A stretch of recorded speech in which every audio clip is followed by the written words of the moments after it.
Brève annonce avant que la vidéo commence, j'ai un compte Instagram officiel. Allez-y, il est dans la description, vous y aurez toutes les nouveautés et quelques petits détails sur ma chaîne. Alors, si vous voulez me suivre, allez-y. Salut, c'est Alex. Vous voyez, j'ai toujours trouvé Granny 3 un des jeux les moins intéressants, malheureusement, d'un point de vue gameplay, parmi tous les autres jeux développeurs. Mais que dire du lore? Eh oui, en effet, même si je ne me suis pas encore penché sur le sujet du jeu et ne l'ai pas encore analysé, ce n'est pas pour autant qu'il n'y a rien à dire. Au contraire, et je vais vous le prouver en une simple question. Écoutez bien. Comment est-ce que c'est possible que Slendrina soit présente dans Granny 3, dernier jeu de la chronologie, et qu'elle puisse nous attaquer, alors qu'elle a été vaincue dans Slendrina 10? Eh oui, souvenez-vous.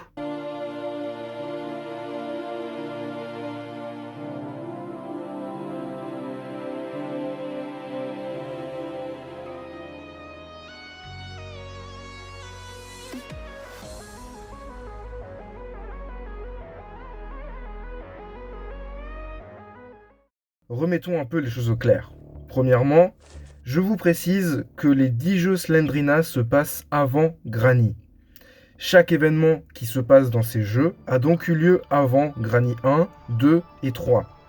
Dans le dernier jeu Slendrina, Slendrina 10, on arrive à vaincre Slendrina en l'emprisonnant dans un livre.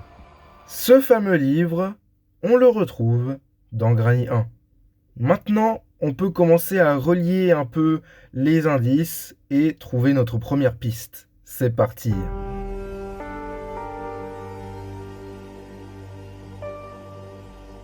Bon, c'est vrai, vous pouvez vous demander quelles sont ces formes. On n'a jamais entendu parler de formes de Slendrina. Et ben ça, justement, c'est la première partie de ma théorie. Donc, on va supposer que Slendrina a deux formes. Et elles sont assez simples. Suivez-moi. La première forme, la forme forte, est celle que nous voyons dans les 10 jeux Slendrina. Elle peut nous attaquer, créer des hallucinations, ou encore changer de forme. Ensuite, il y a la forme spectrale. La forme spectrale, elle, on la voit que dans Granny 1 et 2. Slendrina ne peut pas attaquer, elle peut juste être spectatrice et hurler son malheur.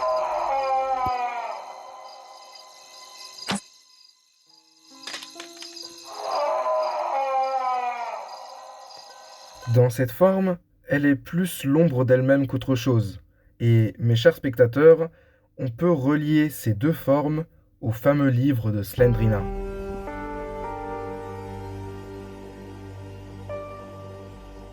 Si vous avez déjà joué au jeu Slendrina, ce qui est probable étant donné que vous regardez cette vidéo, vous n'êtes pas sans remarquer que dans ces jeux, on voit beaucoup de livres. Et un de ces livres est le lien direct entre le changement de forme de Slendrina. Il ira jusqu'à apparaître dans les jeux Granny, qui, je vous rappelle, se passe après Slendrina 10, moment où elle était pour la dernière fois avant Granny 3, sous la forme forte. On peut donc dire que l'événement qui a fait basculer Slendrina dans sa forme spectrale, c'est ça.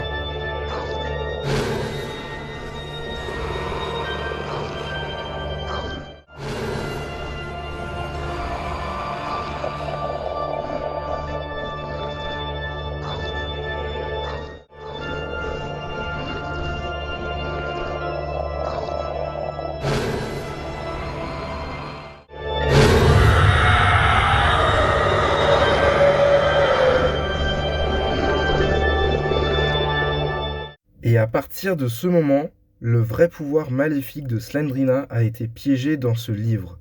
Le livre qu'on retrouve chez Granny est maudit et il a des restes de pouvoir de Slendrina qui peuvent être utilisés d'une manière dont Granny va nous forcer.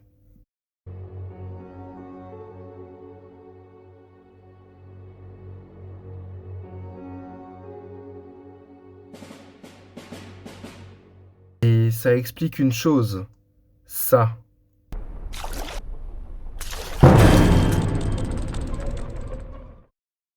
La mère de Slendrina et son corps déformé dans Granny 1.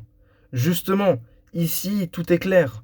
En prenant le livre où le pouvoir de Slendrina se cache et en le libérant dans la même pièce que la mère de Slendrina, on imagine que l'esprit de Slendrina, piégé dans ce livre, aille à l'intérieur de ce corps. Ce même corps qui va se battre contre la possession de Slendrina, mais en vain. D'ailleurs, si vous ne me croyez pas, pendant les montages, j'étais en train de voir un peu les cris de Slendrina et j'ai remarqué quelque chose d'assez troublant.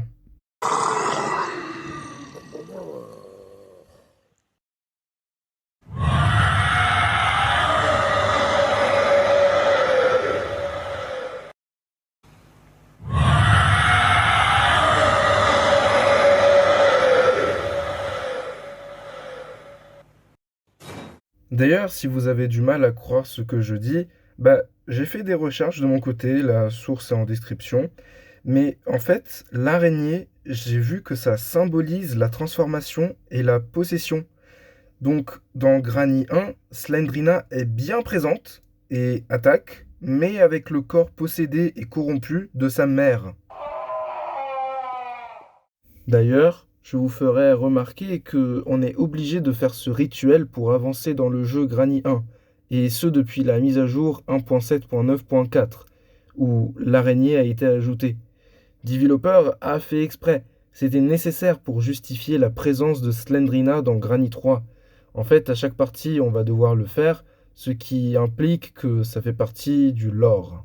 Mais alors, je me suis demandé pourquoi Granny ne fait pas ce rituel elle-même.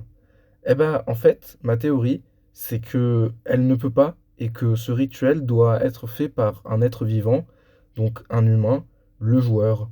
Et faire ça à chaque partie voudrait dire que c'est bien un événement canon du lore qui doit se produire à chaque partie de Granny pour que Slendrina soit là dans Granny 3. Et si ça c'est répondu maintenant, comment on passe de ça à ça?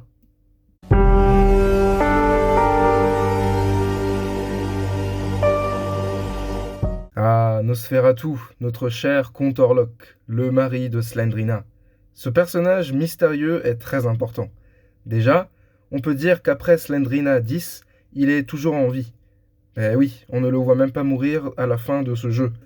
Et on le retrouve dans un cercueil à l'intérieur d'une cellule de prison dans Granny 2.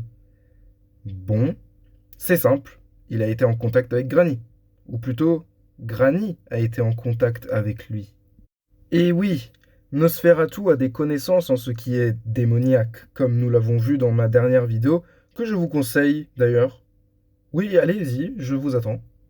Bon allez, plus sérieusement, on peut dire que Granny a voulu aider Slendrina à reprendre son corps, et pour y parvenir, elle a kidnappé Nosferatu, comme à sa bonne habitude de piéger les gens, et l'a utilisé pour découvrir à l'aide de sombres méthodes comment ramener Slendrina et ensuite l'aurait puni en le renfermant dans cette cage pour la raison de ne pas avoir été assez fort pour protéger Slendrina, sa petite fille.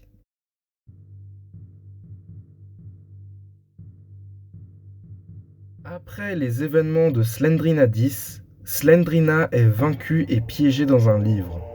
Elle n'a plus que sa forme spectrale et hante la maison de Granny, endroit où elle passait beaucoup de temps quand elle était petite et que toute sa famille était encore humaine. Granny, furieuse de voir sa petite fille comme ça, va emprisonner la mère de Slendrina chez elle, que Nosferatu lui aura donné au préalable, et reprendre ce livre qui était laissé comme ça dans le château de Slendrina. Lors des événements de Granny 1, le joueur libère Slendrina, parce que seulement un être vivant peut faire ce rituel. Mais affaiblie, elle ne peut toujours pas prendre sa forme forte. C'est alors que Granny va tirer de Nosferatu le secret de comment faire revenir Slendrina à 100%, et il va l'enfermer par la suite, malgré les promesses de libération s'il avouait. On se retrouve donc aux événements de Granny 3, où Slendrina est de retour, plus puissante que jamais.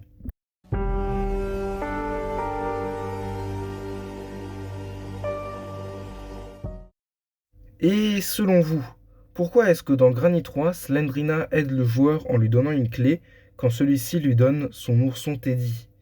Dites-moi ce que vous pensez de ça. Vous pouvez toujours argumenter en commentaire, partager vos théories, ça fait toujours plaisir et vous savez que je réponds toujours aux commentaires. En ce qui me concerne, j'espère que la vidéo vous a plu. Si c'est le cas, vous pouvez toujours me le montrer en likant la vidéo, en la partageant ou encore à vous abonner à ma chaîne. N'oubliez pas d'activer les cloches, vous ne louperez aucune des prochaines théories. Moi je vous dis à la prochaine, c'était Alex. Salut tout le monde!